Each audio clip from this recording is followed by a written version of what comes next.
Thank you, thank you. It's good to see a packed house. Hello, everybody, good evening. My name is Kyle Boyd, and I'm the president of the UMass College Republicans. Thank you. On behalf of my organization, I want to take this opportunity to welcome you all and thank you all for coming. Tonight's speakers have a lot to say, so in the interest of time, I want to keep my remarks short. But before I go over tonight's agenda and introduce our three guests, I'd like to say this. We have organized tonight's event to explore one single question. Has political correctness on college campuses gone too far?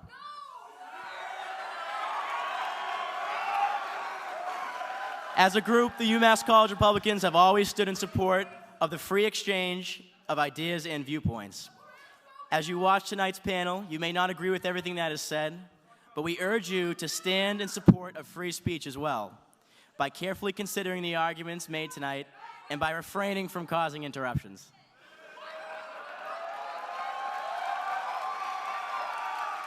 Thanks. Our panel will begin with opening remarks from each of our speakers, followed by a 30-minute discussion, and ending with a 30-minute audience question and answer section, where we invite anybody from the audience to come up. That said, without further delay, please help me in welcoming our first guest speaker, feminist author and Enterprise Institute scholar, Christina Hoff Sommers.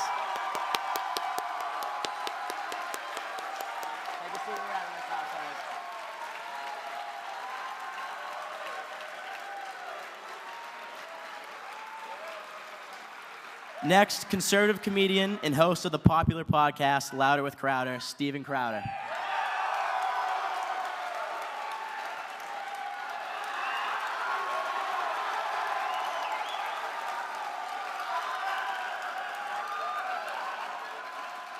And finally, journalist and senior editor at Breitbart.com, Milo Yiannopoulos.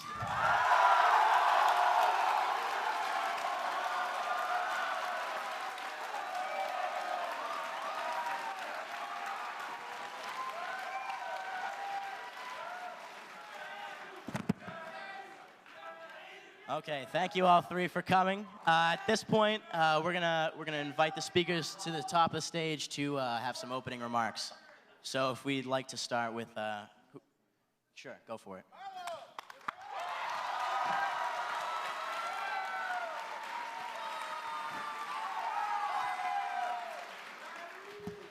Hello, everybody. Thank you for.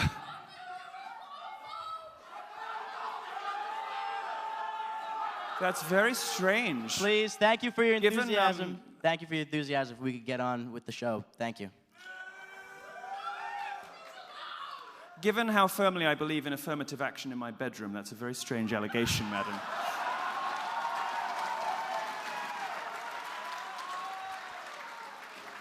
I've taken some time out of my busy schedule, being fabulous and doing my hair, to prepare a speech for you. Well, a few remarks, really. Feminism is cancer. Thank you very much.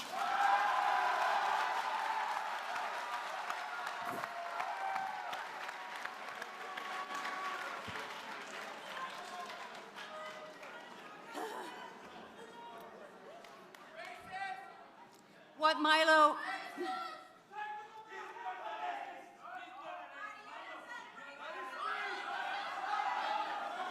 Please, if you would sit down. What Milo meant to say, what I am going to explain, you will be pleased. What Milo meant to say is that feminism, while being a noble and valiant, courageous movement, there are certain schools of thought that are somewhat unwholesome. Right, Milo?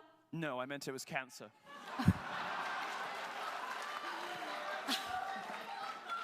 All right, I am here to provide some adult supervision. Calm down, young lady, please.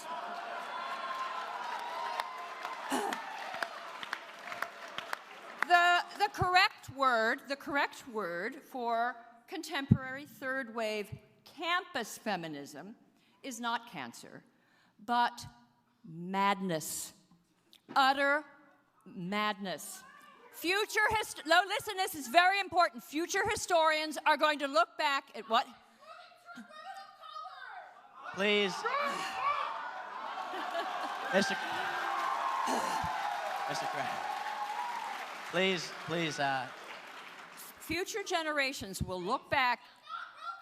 Shh, okay.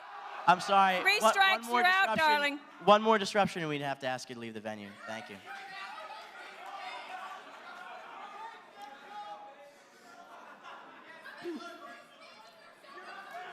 Please keep your comments. Please keep your comments to the Q&A section. Thank you. Okay. I invited her here as a demonstration of utter madness. Thank you.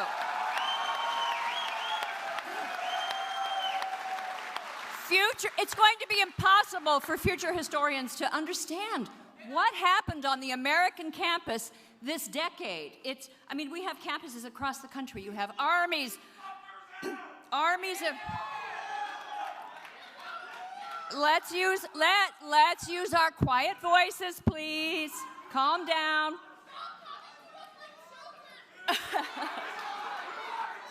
Stop acting like a child, and I will.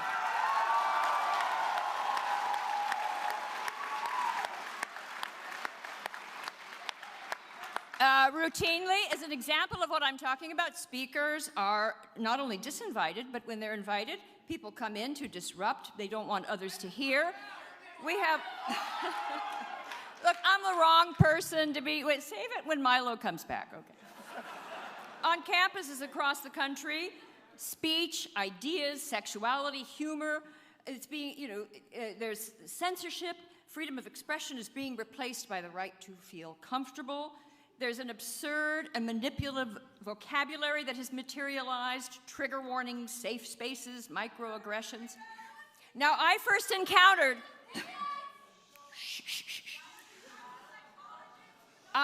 encountered this madness last year when I visited Oberlin and Georgetown University. Now, I'm a philosophy professor. I've been in universities most of my life, and I had never encountered what I'm seeing here tonight, but it was much worse at Oberlin. You're doing well compared to Oberlin and Georgetown. And as a philosophy professor, partial to logic and rules of evidence, I was disturbed at just this...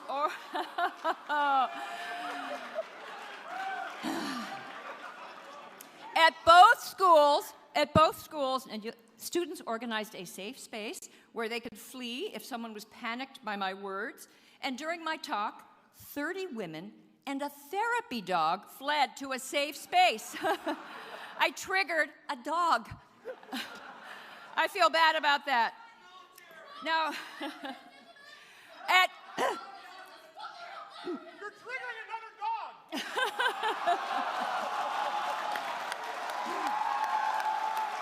Now, wait. In 2015, there was a conference in London of feminist leaders from all over Great Britain, and the participants were advised not to clap. They were told that clapping could be trigger anxiety or pain in speakers. Instead, the conference attendees were told to use something called feminist jazz hands. Milo, can you demonstrate feminist jazz hands? Yes, I can. I'm going to give you a demonstration of feminist jazz hands. Can I come up here because I need my hands? So...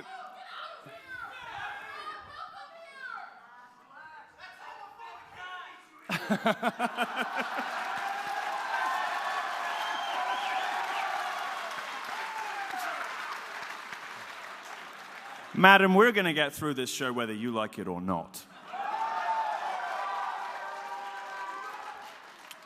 So to explain feminist jazz hands, I'll give you a few different variants because even the standard jazz hands can be triggering for some. Now, if you want to add a little pizzazz to your jazz hands, you can upgrade them to pizzazz hands, which is a way that some feminists express their displeasure. There are, of course, for the lesbians in the audience, scissor fingers. And if you feel particularly excited on any given occasion, you can use sizzle fingers, which I like to do something like this. Which is the tearing away of the old patriarchal superstructure and the replacement of it with whatever the fuck you guys believe in. Very good. But what is most amazing, well, actually, the jazz hands at the London conference, those were sort of cool, and, as Milo shows, but what is not cool are efforts to censor, to silence. And what really amazes me is that in their war against intolerance, these campus activists, they've taken on the extremes of intolerance. They demonize, they otherize, they attempt to censor. I demonstrate it here. And they're not even nice. They're not even nice to each other. And they do. What you're doing is hateful. What you're doing, right? It's not civil. Please, please, if everybody could quiet down. These are our guests. We'd like to allow them to speak.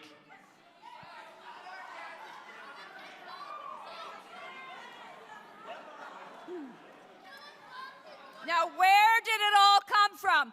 What created some of the forces you see in this room? What created it? How did it happen? It all goes back, I will tell you, at least the feminist dimension goes back to the early 1990s when the seeds of today's intolerant, censoring, victim-focused activism, when they were planted. It was 1992, and I attended the annual meetings of the National Women's Studies Association in Austin, Texas. And I was there not so much to participate, but to observe. I was writing an article. I was working on my book, Who Stole Feminism? And I was persuaded that this conference would provide some interesting material. Now, the conference organizers had imbibed the lessons of a theory of feminism known as intersectionality. So on the first day, participants were instructed to break down into little groups based on their grievances and healing needs. So there was a group for Asian American women, African American women, old women, Jewish women, disabled women, fat women. None of... It was then. Oh, it is. It was then. There is, of course, a point at women. which you can't tell there's women anymore, but believe me, it is a category of women. Milo. Well, wait, let me tell my story. None of these groups proved stable. They all started to bicker. Members of the overweight group bickered because there was a straight and a gay faction. Members of the black lesbian group could not get along. Some of them had white partners. They were called out for their privilege, and they formed a separate group. And new identities emerged. A group of women with allergies formed, and they issued a set of demands telling us not to wear dry, clean clothing or hairspray. And it was a victimology. It was a victimology spinning out of control. It was a victimology devouring itself.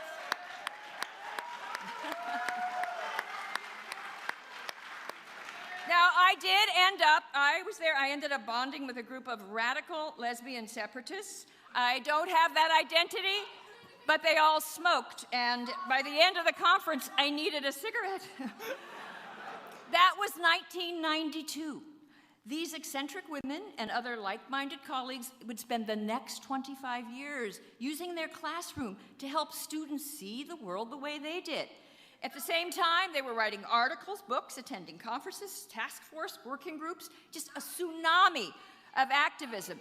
And they developed a set of advocacy statistics, victim statistics, to complement their oppression theories. 1 in 4 women will be raped, 2 in 3 battered, cheated out of 25% of their salaries, and that's only if they're not already dead from an eating disorder in vain efforts to meet patriarchal standards of beauty. All of these claims are reckless exaggerations. And they have been repeated so often, they are now, in some places, beyond the reach of rational analysis. Now, this is an important part of my story. None of this would have mattered had normal academic controls been in place. Academia is full of enthusiasts with odd ideas.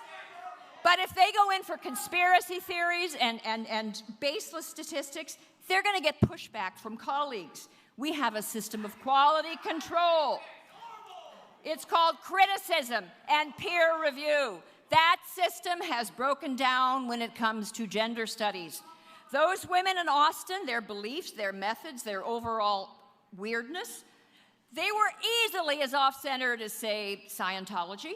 But a group of Scientologists would not get very far in the Modern Academy. The Academy is well protected from that. But because these women were marching under the wholesome banner of feminism, and because opposing them would seem like you were being anti-woman, they faced little opposition. Many scholars just ran for cover. So their influence has grown. And now look what we have. What we have, and I'm going to end here. Today, gender scholars, along with risk-averse campus administrators and mischievous, credulous students, have formed an axis of intolerance. Now,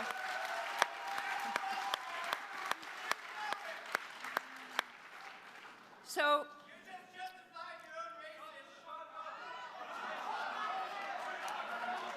sir, you're justifying your ageism. I happen to be a cisgendered lady of a certain age with serious rotator cuff issues, okay? So, today's millennials, you're going to have to decide, is yours going to be the generation that stands by as your basic freedoms are stripped away, where you can't go and hear a speaker? My best guess is that the millennials, like every generation before them, they're going to rally, they're going to defend their liberties, and I already see signs of resistance. I just hope it's not too late. Thank you.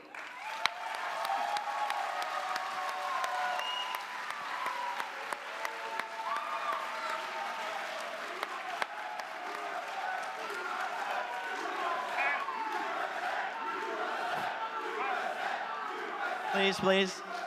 Mr. Crowder, if you'd like to make your opening remarks. Hey!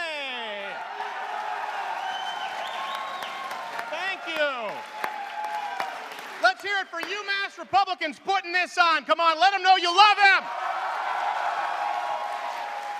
Let's hear it for Milo. Let him know you love him.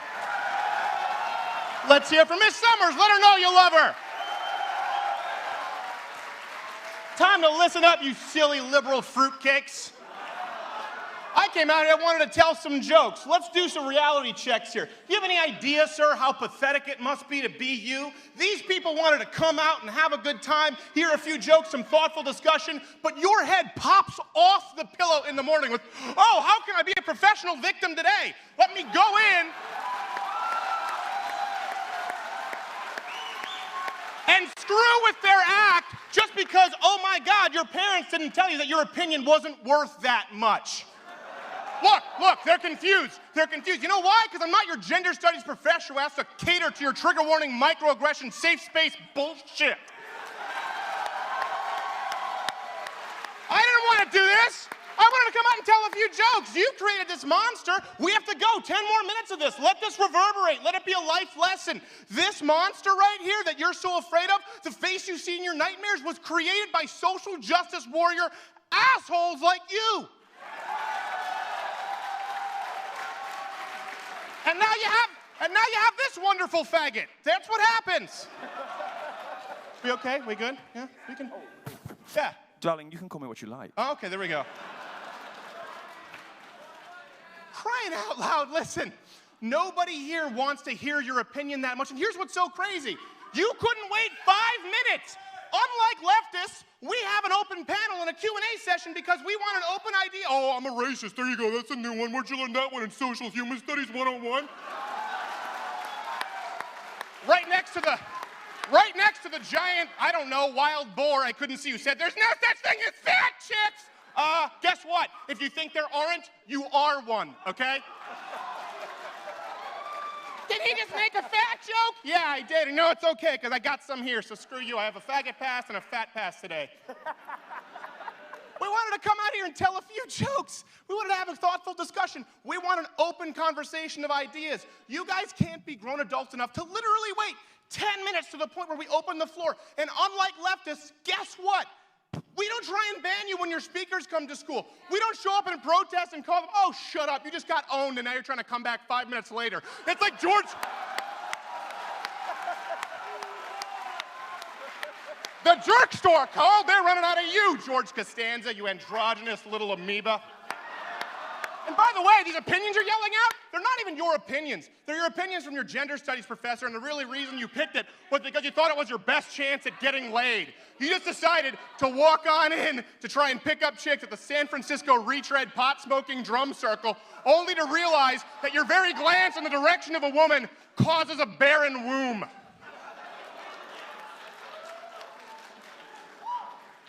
Oh, you think this is gonna get better? No, no. Is he gonna check his privilege? That's not going to happen. I don't want to come out here and give someone the finger, but it's because they walk out and this chick is a... Start a show like that. This is absurd. At least when you go back to like Christina Hoff Sommers' days, self-professed Democrats, hippies, the retreads that you guys want to be, at least they thought they were fighting the system. They thought they were trying to create transparency. They really thought they were for free speech. You people are openly and completely against it. You're not fighting for free speech. You're not fighting for rights. You're fighting for the right to be a pussy and not hear opinions that you don't like.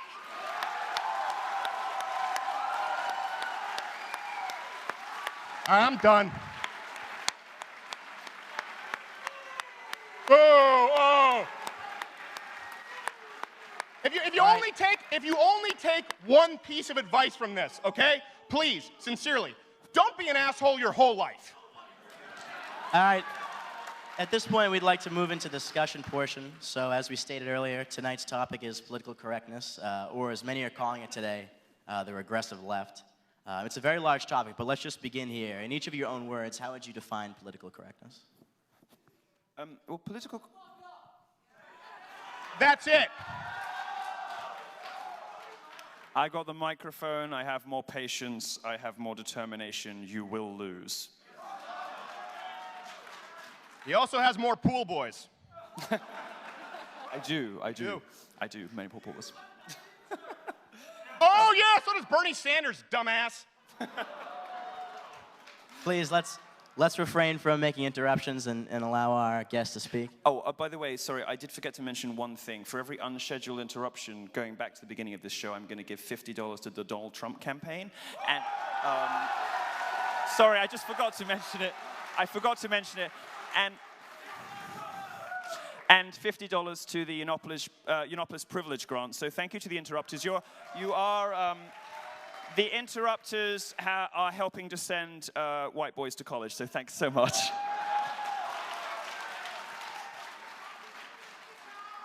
And you will continue to send more boys to college the longer you speak. Political correctness differs from etiquette and politeness in a couple of obvious ways. Etiquette is a way we all navigate one another. It's the way that we have learned to interact, to successfully negotiate social and professional situations with people who didn't grow up with our exact worldview and background. So we have a system of etiquette to enable us to do that. And some of those rules of etiquette require us to use euphemism and politeness strategies in order not to offend people that come from other cultures and other backgrounds. Now, political correctness is a little different. Political correctness describes a sort of organized system of lying, designed to save the feelings of delicate wallflowers at the expense of reason, fact, and truth. And political correctness at its most dangerous has even become deadly. Political correctness is what stopped people reporting the Fort Hood shooter, even though they knew he was into radical Islam. Political correctness is what stopped the police. It's what stopped the police arresting the rape. Okay, if you don't believe in anything else... Could we please allow our guest speaker to go on without any interruptions? Thank you. If you don't care about anything else, allow me to suggest to you that you might care about the rape of 1,400 young girls, and perhaps listen to the end of it and see what you think about it. Political correctness was what prevented, or at least retarded, the police and the government from arresting Pakistani rape gangs in Rotherham in the UK. Over the course of 10 years, these familial Muslim rape gangs raped 1,400 young girls. And they weren't stopped, even though the police knew what was going on, because of political correctness, the fear of being seen as racist. So it's a sort of, for me at least, it steps outside beyond the realms of etiquette, beyond the realms of politeness strategies, the way we deal with other people from other cultures, and it becomes a kind of organized, systematic lying designed to save some feelings at the expense of reason, logic, truth, and very often the rights and safety of others. And not the kind of social justice safety, the horse shit safety, the kind of, you know, when students say, Marlionopolis is a threat to my physical safety, grow the fuck up. What's threatening your physical safety? Are you worried I'm going to drop some pearls and you'll trip over them, you fucking idiots? No. But there is a kind of real sense in which political correctness in its most extreme forms has become dangerous to the rights, freedoms, and physical safety, and even the life of others. That's the difference between political correctness and etiquette. Thank you.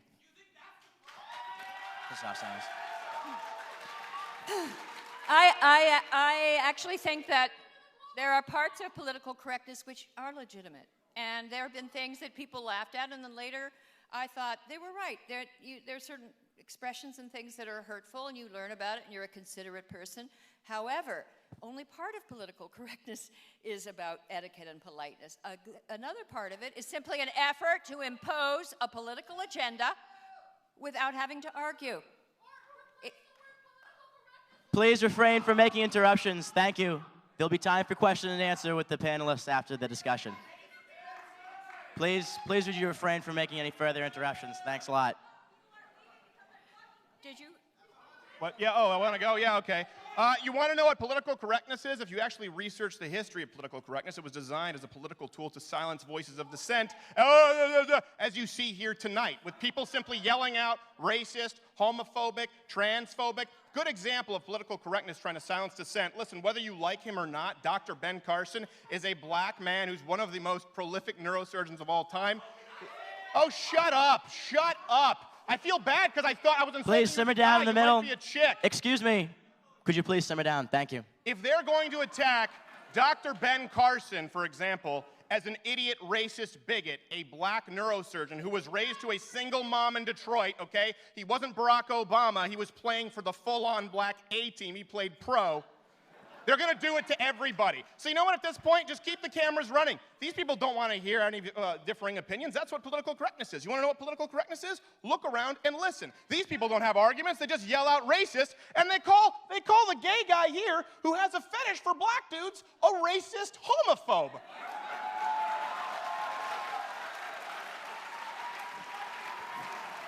Just moving on here. I got to tell you. Sorry, I hope I wasn't revealing anything there. I don't know why Black Lives Matter even protests me. I've got more black in me than they do. Just moving on here. We'd like to talk more about how political correctness threatens the academic environment.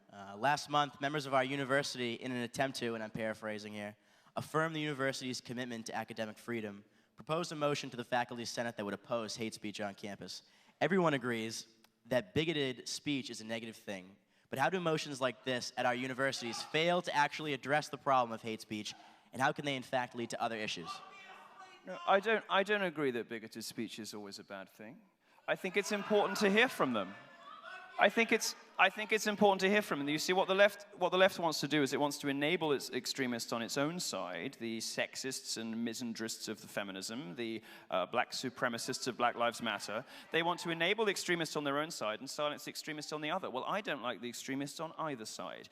Racists, I don't like them, and they don't like me. I'm a miscegenatory, gay Jew. They don't like me at all. But what I want to do is give a platform to all speech. I want more speech of all kinds. Why?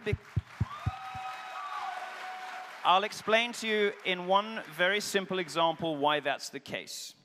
And a very successful example of this was the British National Party in the UK, which unlike UKIP, for instance, which is a perfectly respectable mainstream party, the British National Party was a racist party led by a very odious character called Nick Griffin.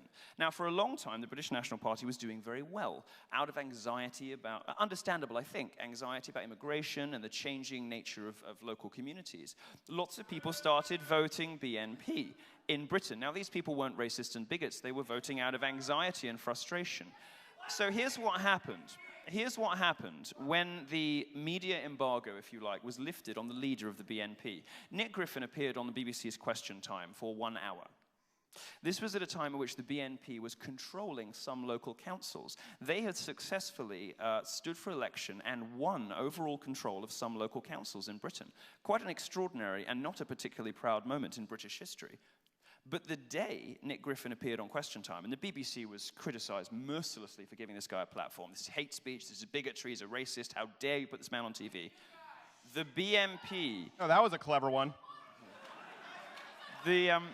What happened, of course, as anyone with any brains would be able to predict, was that the BNP evaporated. When British people saw what the guy who ran this party was really like, they stopped voting for that party. A couple of years later, the BNP is no longer a force in British politics. This is why it isn't just important to give platforms to ordinary speech, it's important to give platforms to all speech. Because sunlight is the best disinfectant, and the best way to deal...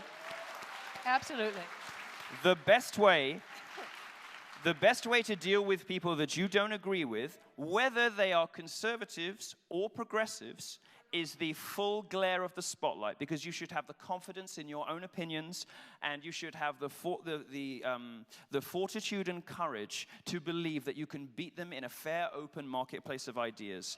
And if you believe those things... Absolutely right. If you believe those things...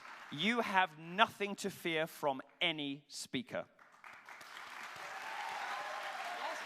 No, I completely agree, and I would say to those of you here who are screaming out and preventing us from finishing sentences, if we are such dangerous people, then let us speak. The more we speak, that should become apparent. My fear is that you believe the more we speak, the more... Please save your comments to the more question and answer reasonable period. we will sound, and people will realize that there has been censorship on this campus. There is no intellectual diversity, and an institution...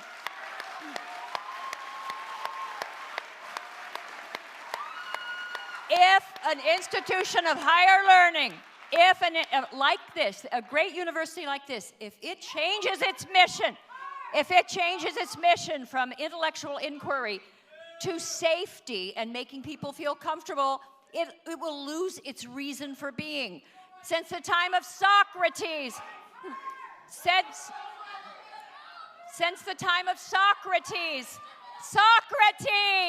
there was debate. And if you are a superior debater, ask a question.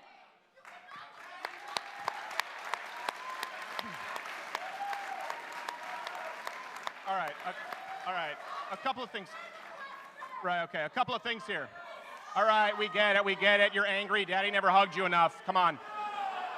Let me give you an example right here, okay, right now.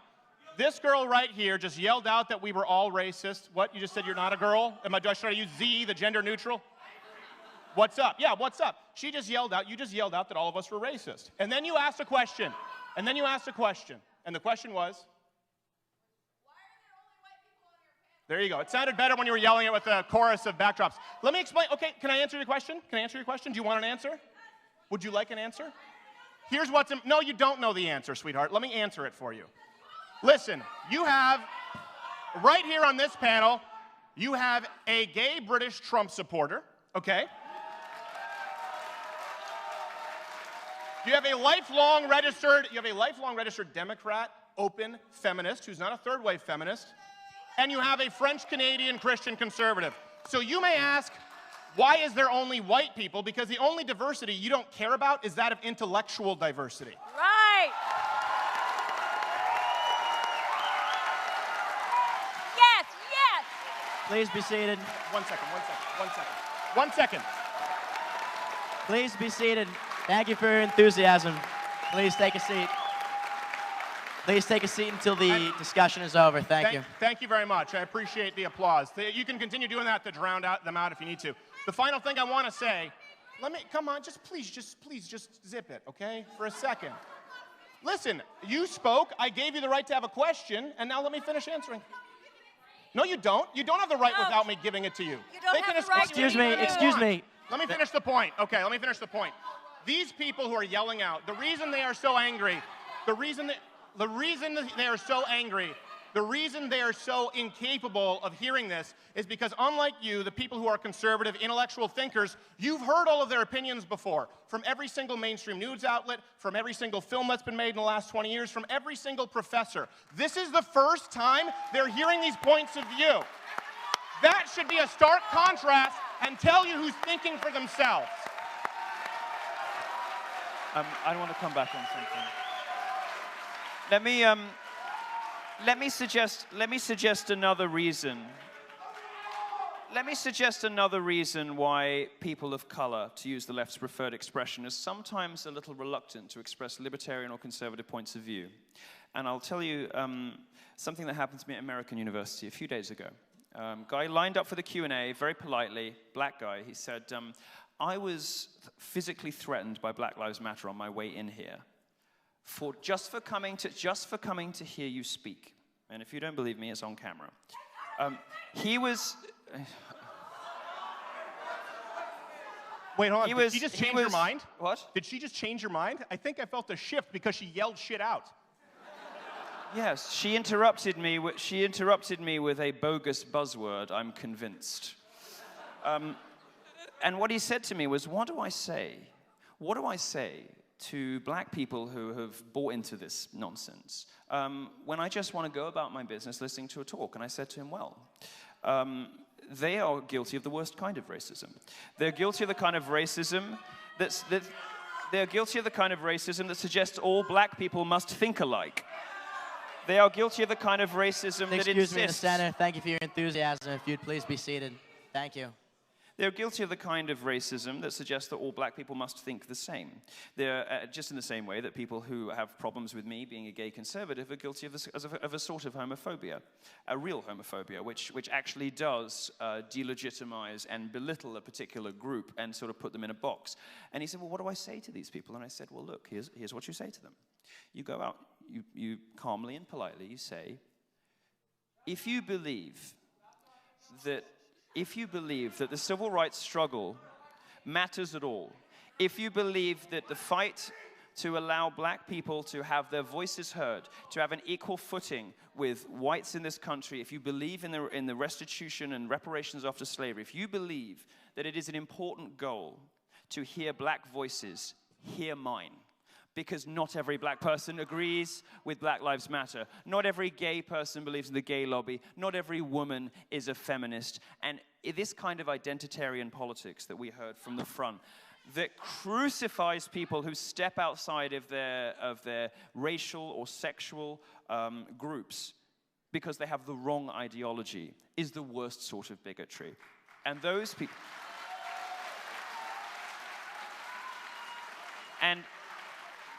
And if you're wondering why people of color are sometimes scared, not scared in the way social justice warriors pretend to be scared because a conservative is on campus, but black people are actually scared because somebody got assaulted at American University the other day. If you are wondering why there aren't more people of color standing up for these sorts of opinions, you might want to pull out a mirror.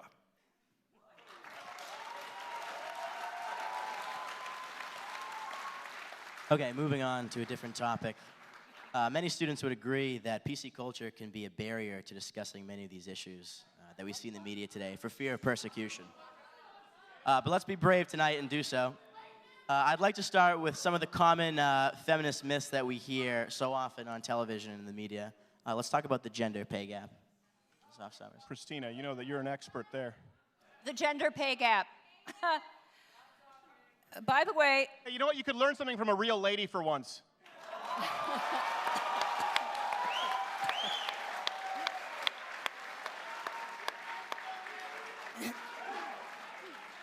If you will listen for a moment, the pay gap that we hear about, that women are cheated out of, almost 25% of their salary, that is based on looking at all women and all men in the workplace. Please, at the top of the house. The highest earners. Excuse me, at the top of the house, I'd hate for you to lose your voice. Could you please keep comments to the end in the question and answer section? Thank you. The highest earners are Asian men. They out-earn white men by a margin larger than the gap between men and women. check your facts and your privilege.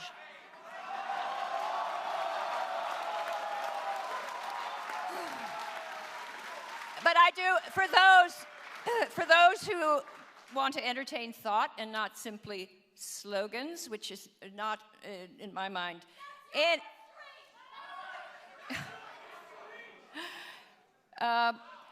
the wage gap is simply you take all the men and all the women and you average. It doesn't take into account what did they study in college, what sort of job do they have, how many hours do they work, pay work. My sources are every competent economist who has ever evaluated the wage gap. Every one of them. But you, sir, if you really are interested in learning something, I suggest you listen on NPR. 2 weeks ago, they have a show, Freakonomics. They entertained a feminist economist from Harvard University. She was reporting on the latest data, and she said, we can't find a smoking gun. We look at men and women in the workplace, and most of it is explained by... I'm pretty sure they'll still be making more than you. Please, please. No, Quiet no, down. no. Thank you. Thank you for your enthusiasm. Stop that. Please allow our speaker. I don't even Anyway, like Trump, just but one that's last fantastic. thing. One last thing. If it were really true that you could pay a man, a woman 23 cents less than you pay a man, what intelligent employer wouldn't fire all of his male employees and hire only women?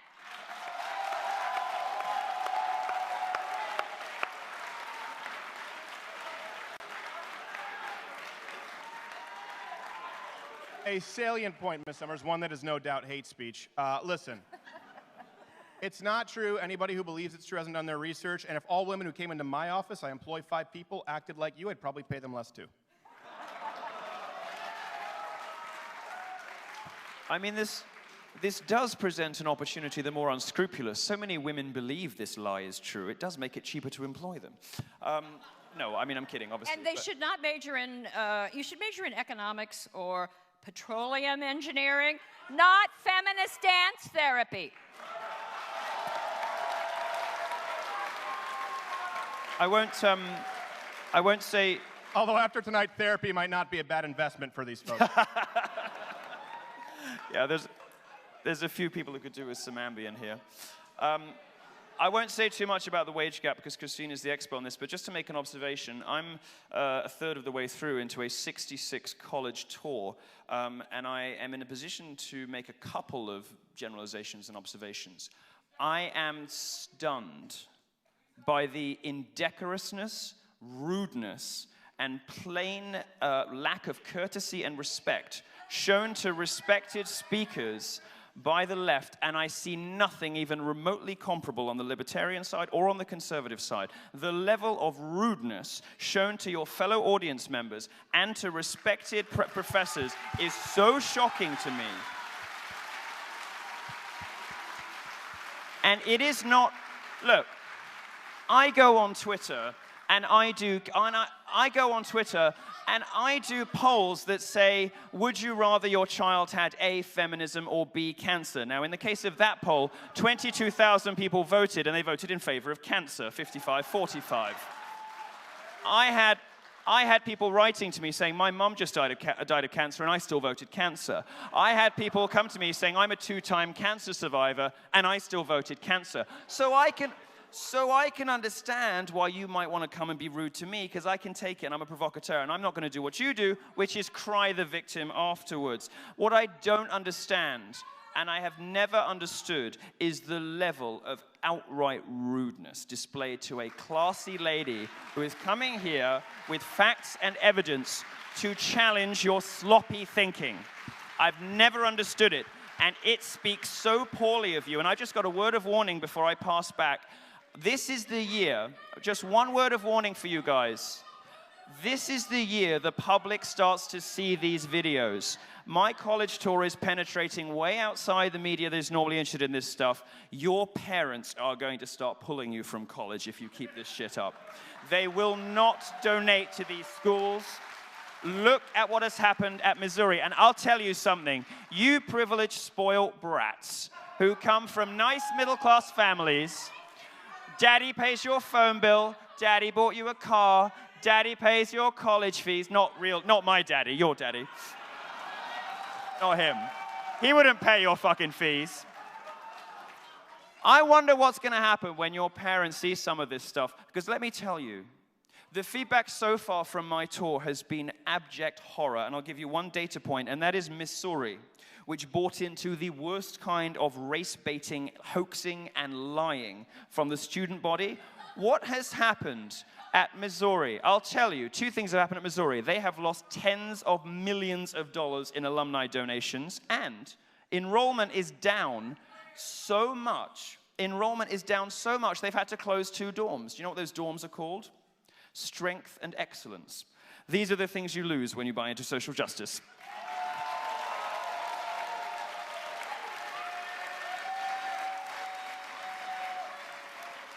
Another common claim made by the radical left is that 1 in 5 women will be sexually assaulted on college campuses.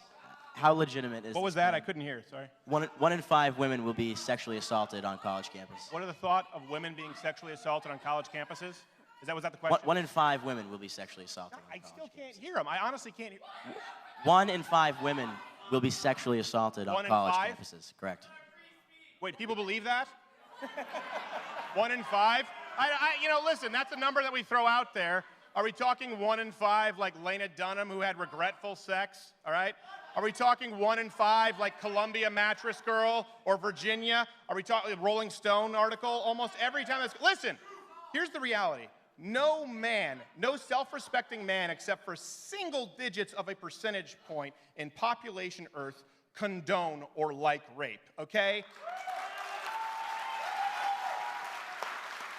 We didn't have a secret meeting behind your back, okay? There wasn't some secret patriarchy meeting on Tuesday, just like we didn't have some secret meeting to set some unrealistic standards of beauty, like, hey, what's really screw with them? We don't even like boobs and butts, okay?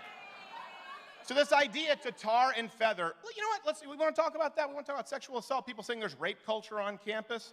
Well, obviously, we can point out I'm sure you'll point out the obvious in the Middle East and the real rape culture with Islam and any Islamic country. Good luck finding your 4 witnesses in a Sharia court. But you know what? You want to talk about the deck stacked against you? That's not an actual statistic. Boys don't do well in grade school through high school until they finally have the opportunity to study for the SATs, in which case they blow women out of the water.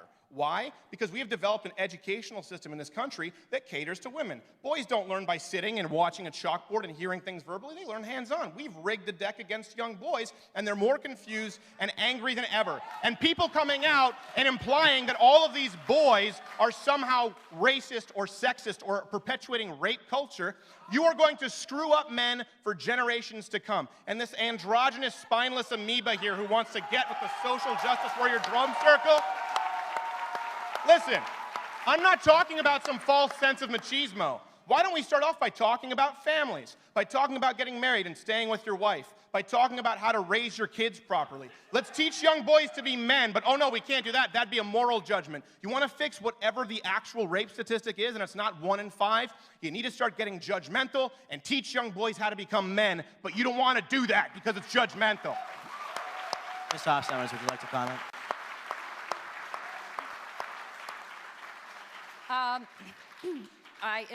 In various books, I have written about this. It used to be 1 in 4, now it's 1 in 5. There's a methodology you can use, and if you define sexual assault, you enlarge the meaning to encompass, you have a very vague definition, and you have a non-representative sample of people, you can get whatever result you want. And some of the sorts of women, the women that I met at this conference years ago, they already were talking about rape culture, and they wanted to document it. And these clever people in thrall to an ideology. They have spent years perfecting these methodologies. And when the Bureau of Justice Statistics uses meticulous standards, they set the gold standard for research, they do not find 1 in 4. They find it's too much. They find like 1 in 53. for sexual assault. That is too much, I agree. Please sit down. But it is worlds away from 1 in 4 or 1 in 5. 1 in 4 or 1 in 5 would mean that this campus is as dangerous as the war-torn Congo, where they have rape camps. If you believe that, you are deluded. And you're under an illusion. Now, why? Women who are victims of crime, I'm like Hillary right now, screeching. Women who, and I like her. Women who are victimized by sexual violence, they need sound research. They need truth. They don't need hype.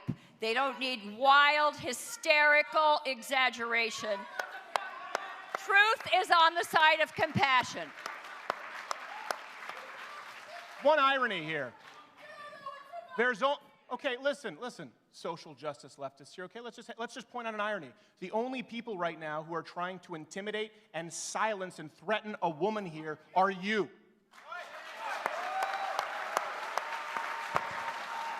Well, moving on. I mean, certainly there are legitimate cases of sexual assault perpetrated on college campuses, and these must be taken seriously. How can we balance the needs of sexual assault survivors, the legitimate needs of sexual assault survivors, with the rights of all students to have due process? Well, you have no choice. Your best bet, as I said, it's going to be truth. It's going to be honest research. It's not going to be hysteria. What I see happening on the campus, just as in the past and still today in many places in the world, you have people policing people for homosexuality. On the campus, you have people policing heterosexuality, especially male heterosexuality. There's the same fantasy and projection, hysteria, effort to censure and to pathologize. It's not healthy. And I know a lot of you I feel very bad as a mother. I have two sons. I'm glad they got out of college before this happened. It is astonishing to me that places like Swarthmore College, Wesleyan, that are probably the safest places on earth for women, these young women, Oberlin, they've convinced themselves that they are living in a rape culture. It is a trivialization of the idea of violence, the way that they're using it, and calling Oberlin or UMass a rape culture. It's a misuse of language, and the best research we have suggests that there's, to the extent, all violent crime has gone down, and including rape, but it's still a huge problem, and it's much more likely, many times more likely, to happen in parts of the city, it's in the urban centers than it is on a campus. So the truth is racist. That's going to get you a long way in this world. You know. And that's going to help people. That's really going to help people. It's funny, you know, I mean, liberals and the progressive left have run campuses almost unopposed for 30 years, and now liberals are telling us that spaces run by liberals are hotbeds of sexism, racism, homophobia, transphobia, and rape. Maybe it's time to switch things up in the faculty. Just as, and you won't like this either, just as black communities keep voting in Democrat mayors, black communities keep voting in Democrat mayors and see their cities reduced to rubble. Maybe it's time for a Republican. With that, unfortunately, we've run out of time for our discussion section. Unfortunately, we've run out of time for discussion. Can we please get another round of applause for our speakers? Thank you all for coming. Thank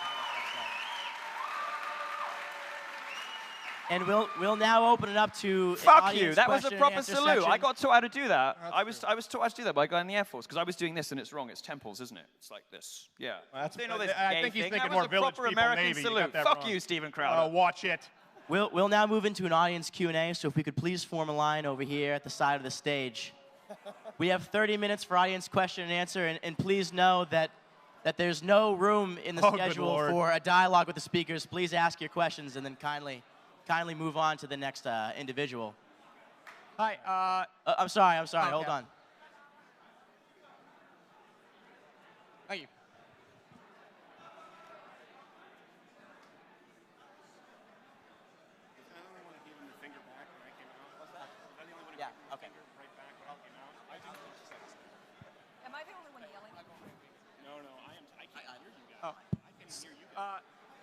If you're ready.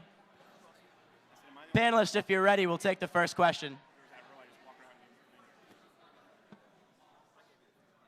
Panelists, if you're ready, we'll take the first question here. So I know this question might run foul of common courtesies, but you bring up the wage gap. I wonder, how much were each of you paid to be here, if at all? Not enough! Why do you well, care? obviously I'm independently hugely wealthy. I make more in a year than you will make probably in your lifetime, which is the market rewarding me for being talented, hardworking, charming, witty, successful, popular, and fabulous. If you want to know how much my tax return says, nice try. Why is someone who likely has never paid federal income tax asking me about what I make to come out here? By the way, you're welcome. It's none of your business, just like it's none of your business what Milo does in his bedroom or what I pay with my taxes. I'm happy to tell you, but you might not want to hear it. Just a perfect example. This guy feels entitled to know what our pay stub is for tonight. What is that? Is this 2016? Get out of here. Next question. I hope these guys weren't paid 23% more than me. I'll make a fuss. Actually, I insisted on it. I refused to appear unless you were paid 77 cents on the dollar. I don't think Next you knew question. Hi, so I'm bracing for booze here, but I'm a Democrat. I am the outgoing president of the UMass Democrats and nationally involved with the College Democrats of America.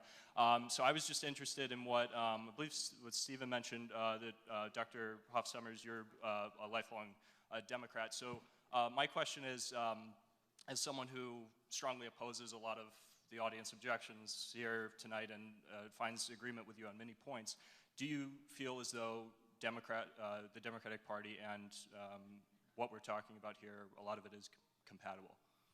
Thank you for being civil, by the way. It's a sad turn of events when you have to, thank a liberal for being polite, but that's the world we live in.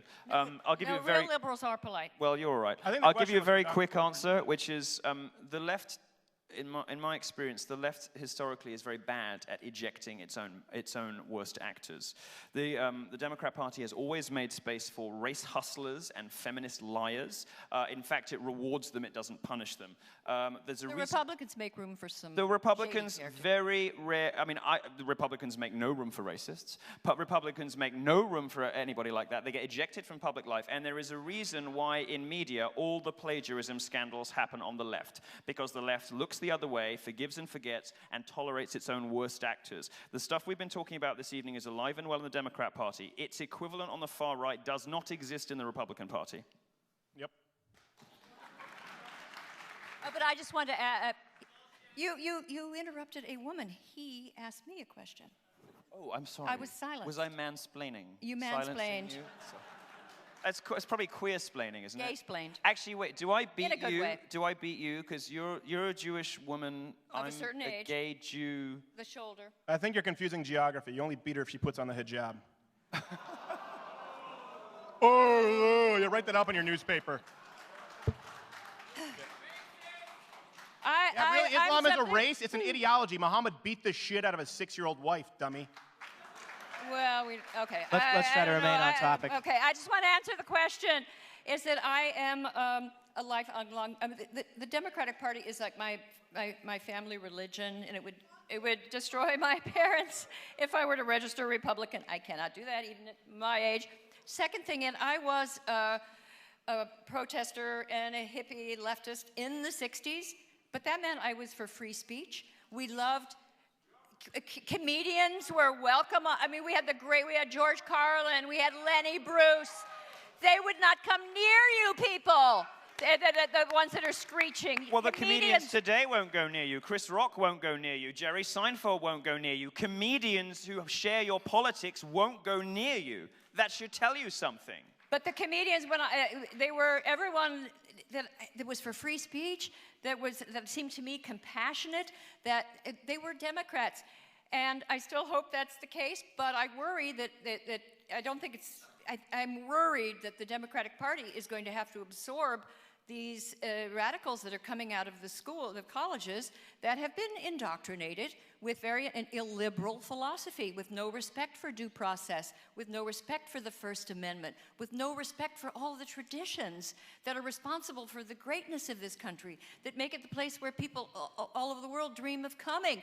We have this wonderful tradition we have to protect. It's not perfect. We make all sorts of mistakes, but it's a system that can correct itself, that can improve, and you have to understand it.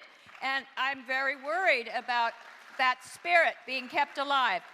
And I think it's, sorry, Stephen, but I hope that I can speak for both of us when I say that neither of us has any sympathy either with the religious right of the 90s, who were the authoritarian instinct then. Stephen may neither do I. Stephen may have different views on this. No, I don't. As a matter of fact, I was sorry to cut you off. We're going to try to get through as many questions Well, one as we second, can. because that's important. Well, good example. You bring that up. You know, when it comes down to South Park, I actually was there to hear Trey Stone and Matt Parker speaking, and they talked about how Christians actually just didn't want South Park on at 8 o'clock at night.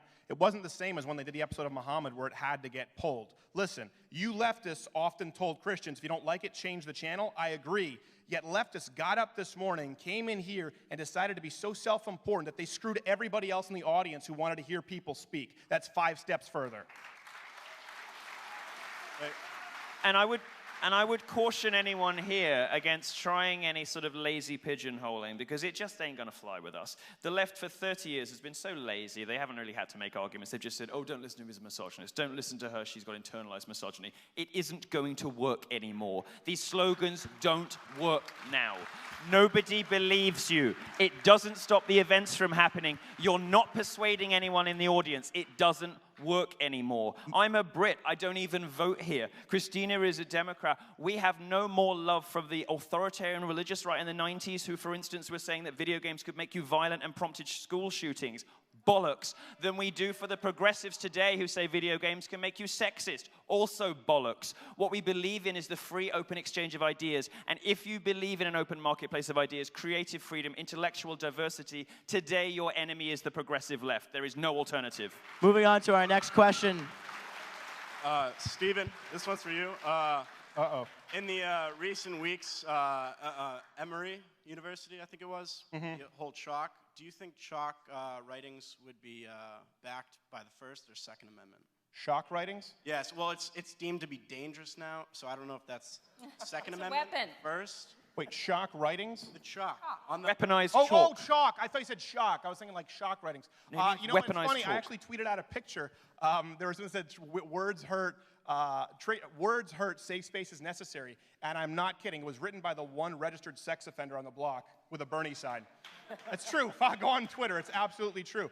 I don't know. I don't think leftists have an understanding of the First Amendment nor the Second Amendment. I was on Russia Today one time when they were asking about the Second Amendment because you bring that up. And I said, well, why is the Second Amendment so important? Like, why do you think the right to own a gun is like as important as free speech? I said, because it's literally right up there with the right to freedom of speech. That's number one. It's protected by number two.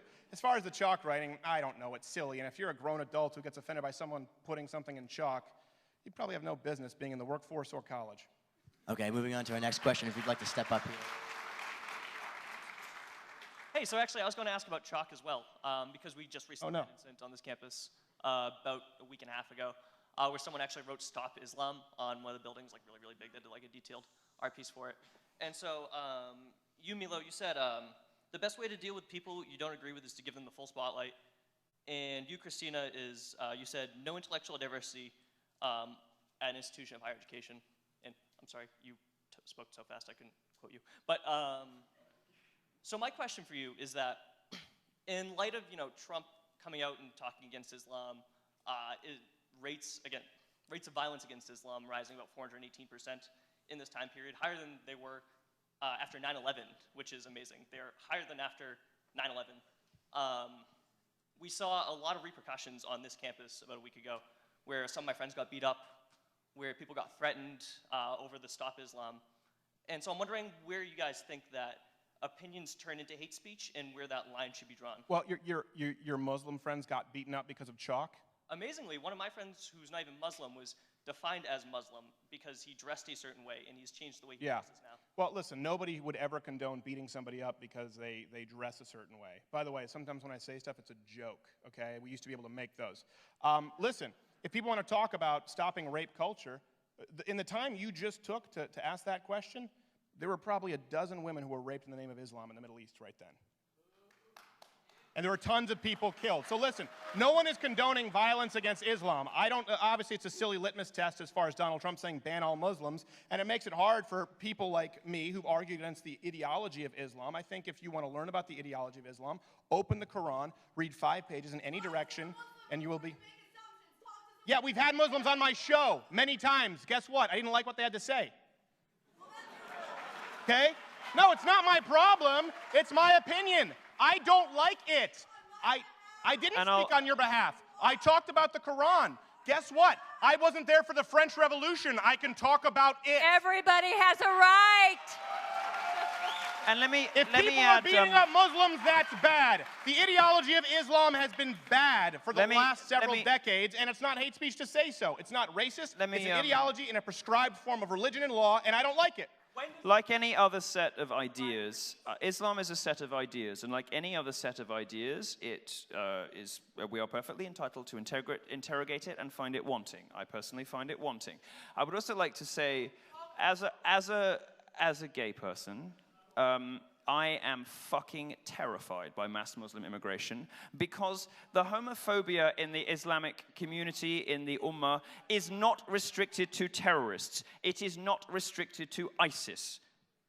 51% of British Muslims believe that gay sex should be against the law. This is not Muslims in Syria. This is not Muslims in Raqqa. This is Muslims who live 3 streets away from me. Every other one of them believes that my lifestyle should be illegal. 39% of British Muslims believe that a woman should always obey her husband. Where the fuck are feminists on that? 25%.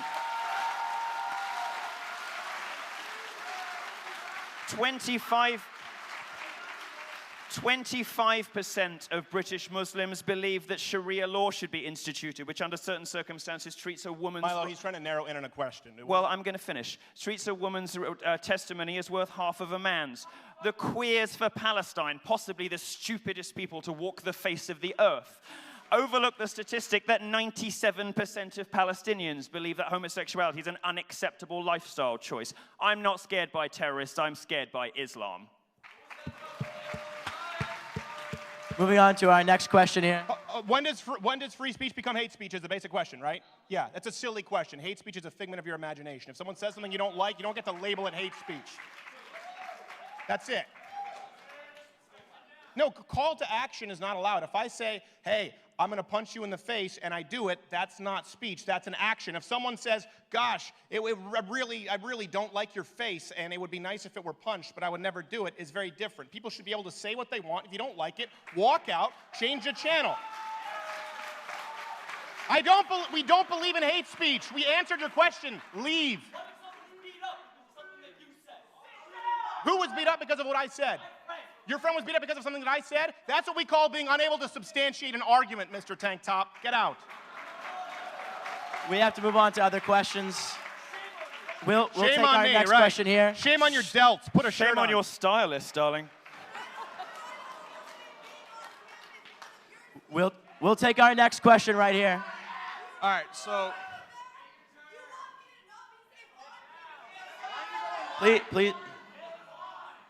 Please refrain from interruptions. Get in line. They will answer your question.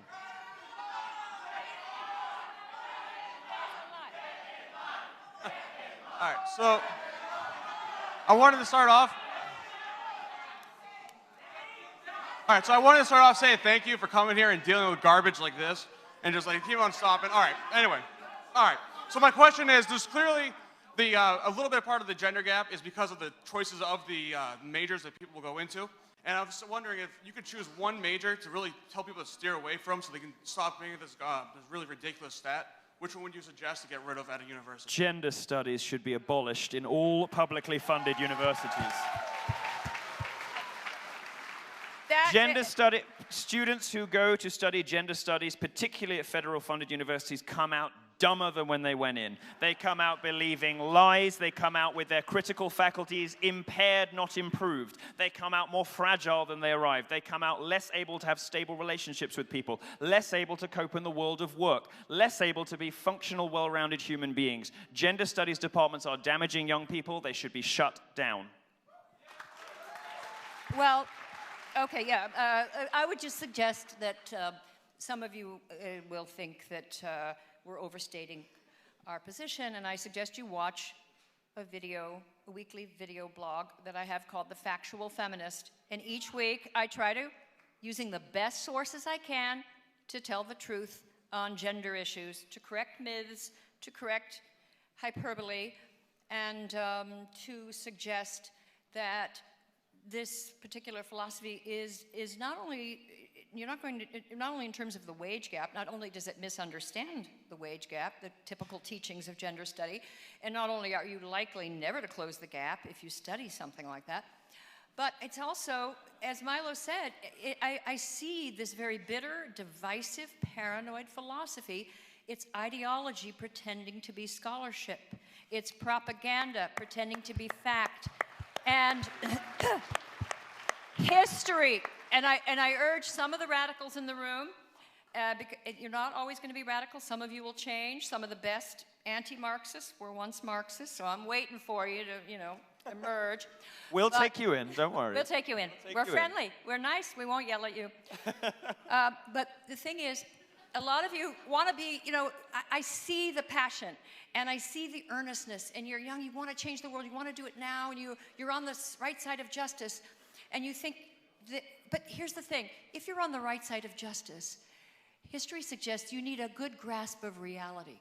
If you've got moral energy and you've got reality and truth, you will make progress. You'll be Martin Luther King, you'll be Gandhi, you'll be, the women's rights movement, they got the vote, and the second, but history also shows us a different kind of activism, where you have moral fervor and misinformation, moral fervor, propaganda. That is conducive to fanaticism.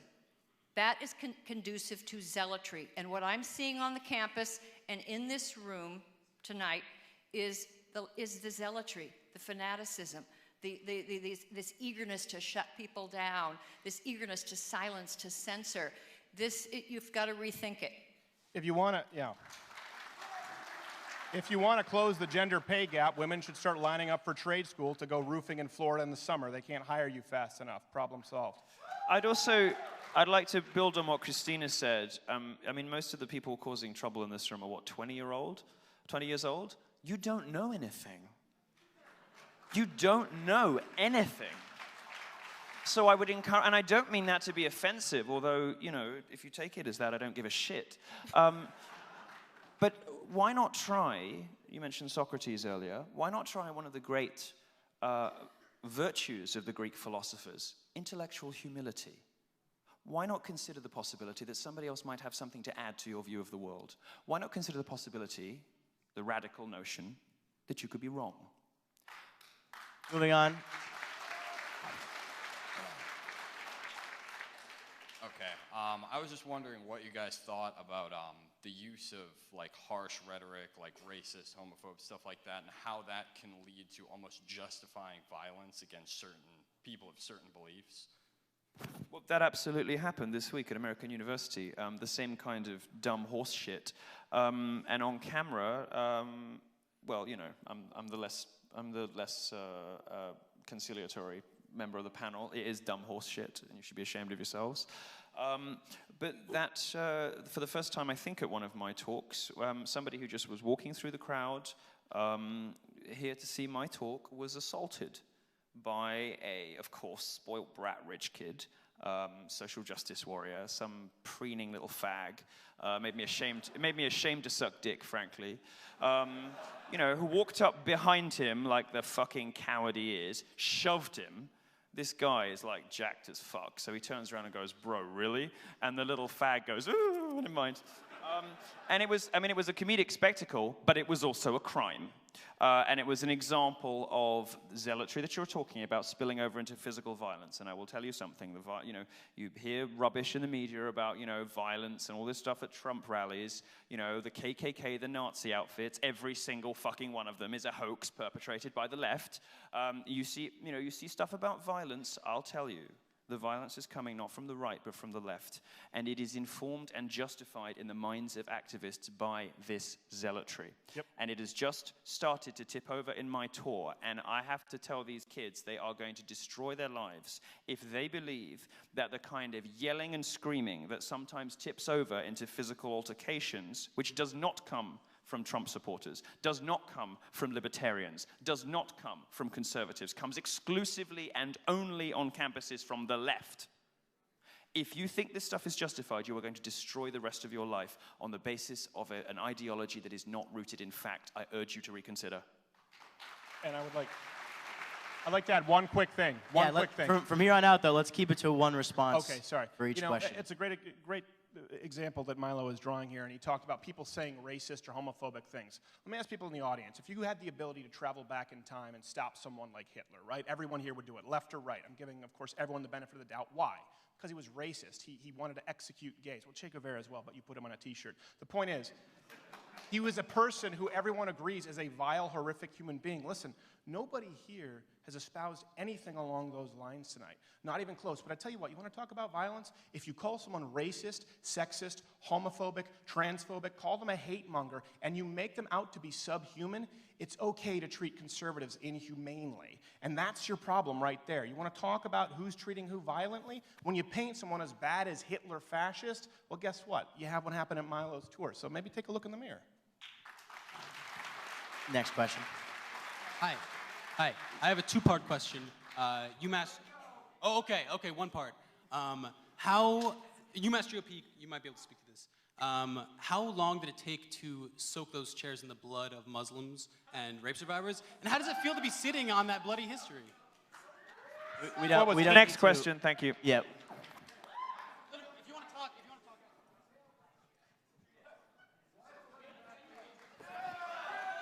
Q&A is not an opportunity for grandstanding. It's an opportunity for you to ask questions about what you've heard. I think the questioner's a little confused. Next question. Next question. Hi, yeah, I wanted to ask if you guys were aware of the things that you said before about Islam, and I wonder if you guys are aware of how that contributes to acts of violence against Muslim people and Islamophobia, but you kind of already answered it, so let me just say, fuck Trump and Black Lives Matter. And, sir, I have a question. Change my worldview. Are you concerned with the real rise of anti-Semitism on campus? And that at Columbia University, at Oberlin College, there are Jewish kids who are, there are threats now. It's an amazing to their loss safety. of perspective. You know, you have these advocacy statistics about the supposed explosion of Islamophobia, which, basically always boils down to hijab pulling.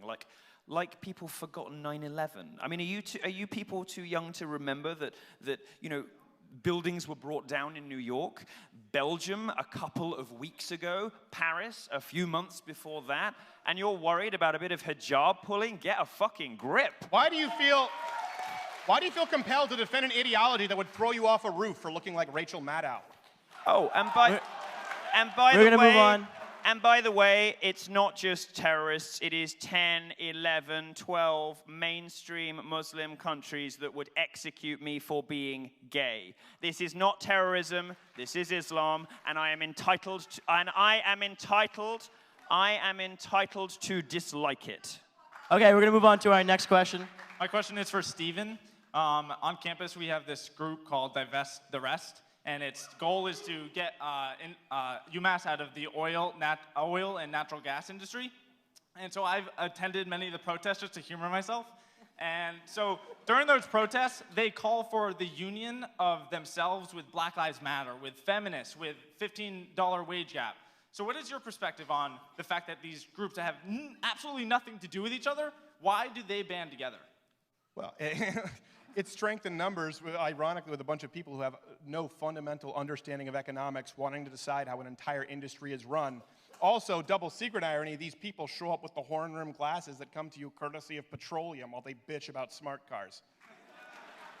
So I think it's silly, and these people don't understand economics. The problem with the modern progressive movement is it's run out of things to fight for. Feminism has nothing left to fight for. The gays have nothing left to fight for. And so, you have an ever-dwindling number of ever more hysterical people who have to band together in order to get anything done at all. And they have this idea intersectionality, which basically means some people's lives are shit for multiple reasons. And an attempt to kind of band together the problems of a bunch of different disparate groups that have nothing to do with one another. It is the sign of a movement in its death throes, shrieking out in pain and desperately looking for friends to remain relevant. To the next question. Thank you very much for being here tonight. Yeah, that's horseshit. I'm a student originally from Spain, but I study for my degree in Manchester in the UK, and in my experience, these movements of political correctness gone mad, safe spaces, are quite unique to the Anglosphere. So I was hoping if you could shed some light on why that may be. Is this not a correct perception? But I've found them to not exist outside. To who? Milo, please. Since he's a in Brit. the Anglosphere, you said. Yeah. The Anglosphere. Yes. Let me take this one briefly. Mainly, I mean, it's obviously very, very big on American campuses. But I've also seen it in the UK, but I haven't really seen it outside that. So I was scheduled to debate at Manchester, and both me and my interlocutor were both banned from the college campus.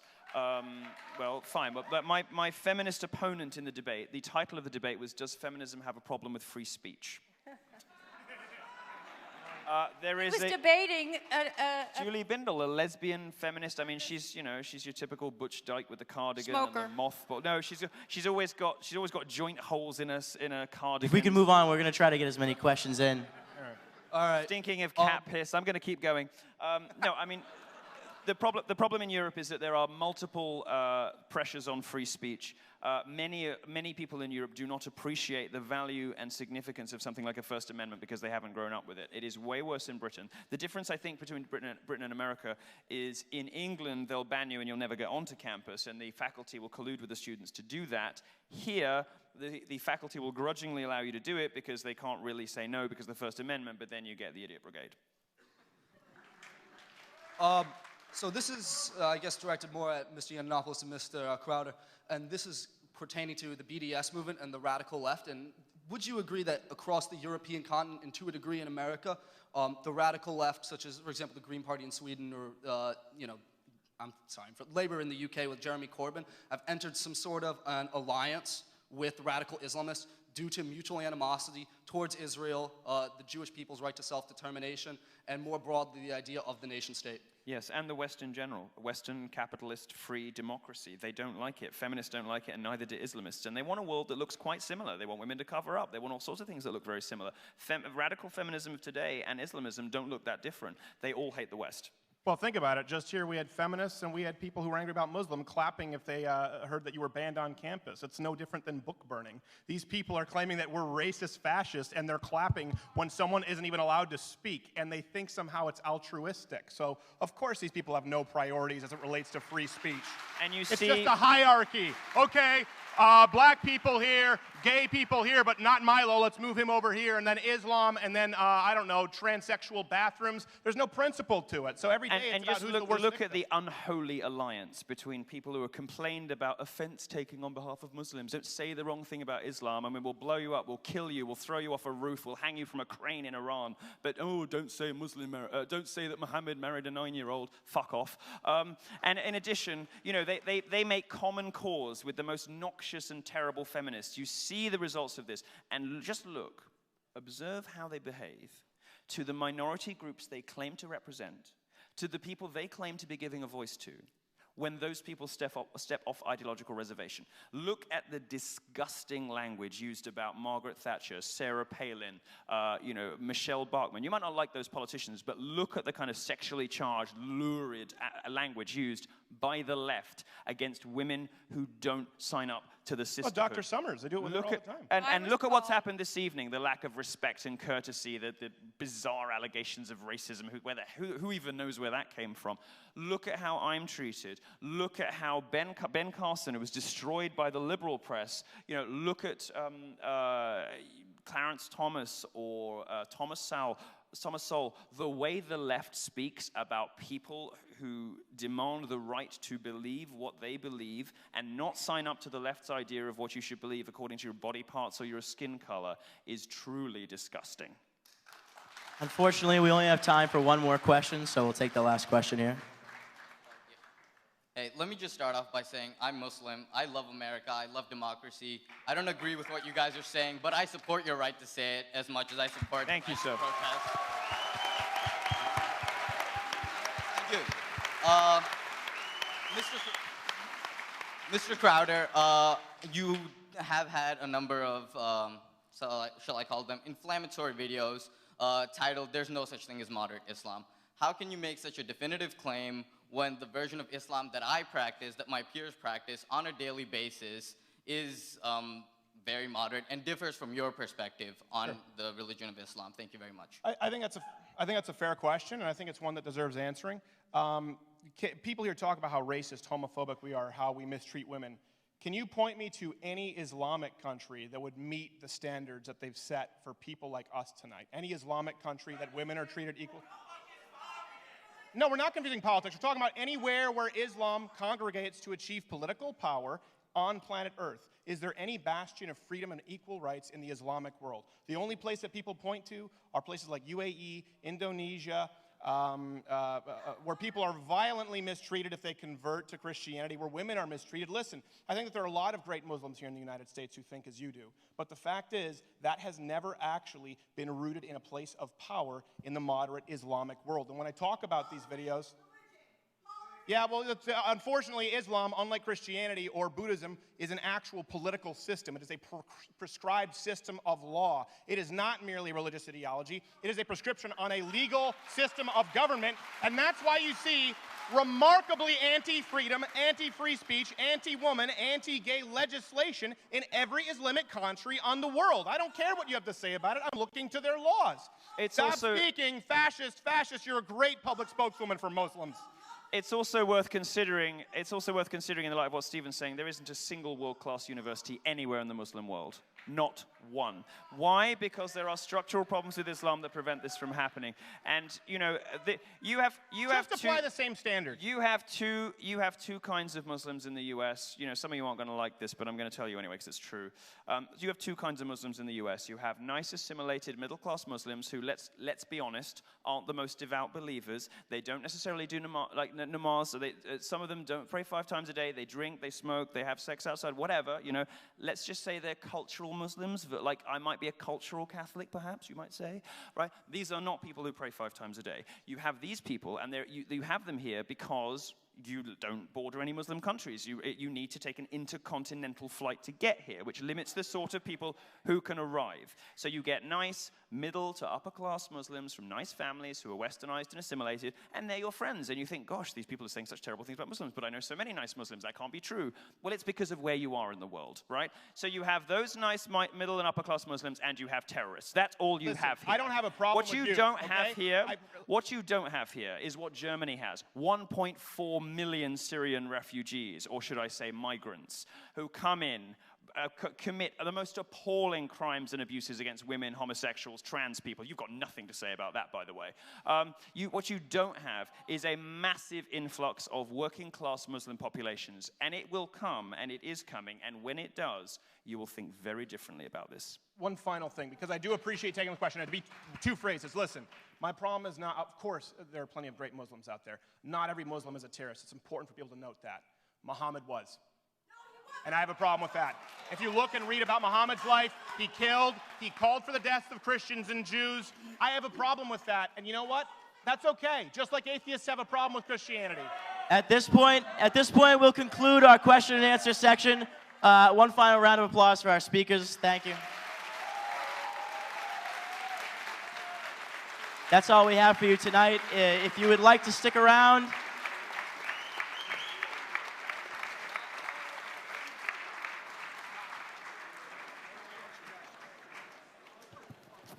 for pictures with our speakers, we'll be forming a line here. We have a half hour to grab a selfie. Maybe if Stephen goes here, Christina goes in the middle, I'll go here. So depending on who you want to say hi to first, Stephen, Christina, me.